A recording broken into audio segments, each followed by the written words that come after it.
We are going to be joined by Mackenzie Layton, the Executive Director of Castle Valley Animal Rescue. We want to talk with her. Mackenzie, thank you so much for coming on our show. We appreciate it. Thanks for having me. Yeah, now you guys are really trying to lower the euthanasia rate at local shelters. You don't want to put down any animals, but to do that, you have to take in a lot of at-risk animals, and you just got a nice little grant. But first of all, how did you start Castle Valley Shelter? Well, we started about 2 years ago. We noticed this need in our little rural area. Our local shelter is tiny. There's like 5 kennels. It's in the back of the vet clinic, and it doesn't get any exposure. We noticed they really needed help. The workers there were just trying so hard to get the dogs out with no luck. And we decided to step in and help get them vaccinated, fixed, and network them until we found their homes. Mackenzie, Mary just mentioned this grant. It's a $10,000 grant from Rachel Ray's Save Them All and Best Friends Animal Society.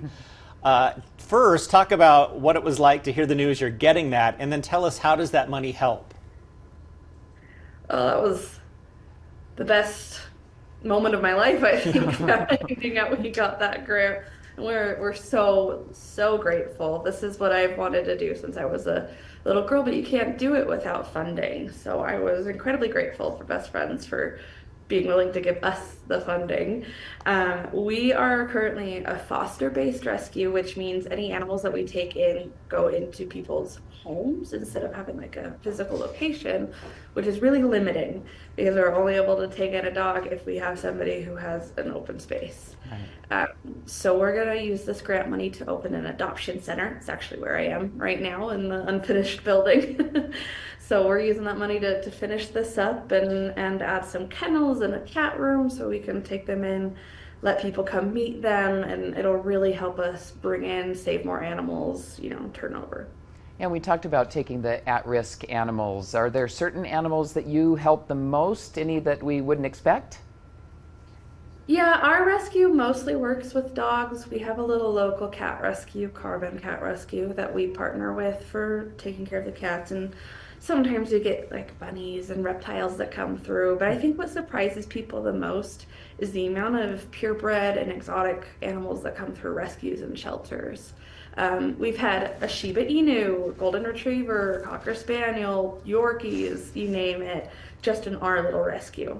So a lot of people have a specific breed in mind, and they'll, go to breeders for that, which is fine. But I would encourage people to also check your local shelters and rescues. You might be surprised what you find. Mm-hmm. Mackenzie, so many people, when they hear, oh, hey, I got an animal at the shelter, or go look in the shelter for a lost pet, they think of urban areas, and maybe they're not always thinking of rural parts of Utah. Can you talk about the difference there and how people can help kind of smaller rescues like yours? Yeah, rural areas just don't tend to get as much help. But there are, there's people like Best Friends that are trying to help change that. So I would say, even if you're not in a rural area, if you're looking for a specific type of animal or maybe just somewhere to donate or volunteer with, there's always opportunities. You can always see the animals that we have usually on like social media or Pet Finder if you're interested. You can always foster. I have fosters that are in Salt Lake. I've had fosters that are out of Utah. So, you can always foster even for far away rescues. Can't foster, then you can always volunteer, whether that is physically doing walking dogs and things like that, or remotely with social media and things like that. Yeah. It doesn't matter if you're close or far. You can help. If you can't volunteer, you can always donate. And I always encourage you to look for your smaller local rescues when you're looking to donate. I was going to say that $10,000 grant is helping you with your building and more space for the more kennels, and it probably help more animals, but also getting the word out. And it's so nice that you have a website and social media where people can shop from to adopt. Yeah, exactly. From here we can say, hey, you have one of the animals I want, and then you don't actually have to go there to look at the animals. Yeah, and we usually we know we're far away, so we're happy to transport dogs too. We've driven them all the way out to I had a Shiba Inu that went all the way to Massachusetts. So Oh, wow. we can make Wow. it. Okay, and what's your website so people can check you out? You can find out we are partnered with a little local boarding facility and share their website. So if you go to BARC Utah, that's BARCUTH.org, you'll find information about both. Okay, Mackenzie Layton with the Executive Director of Castle Valley Animal Rescue. Mackenzie, thanks so much for joining us Yeah. this morning. We appreciate it. And good luck. We appreciate your help.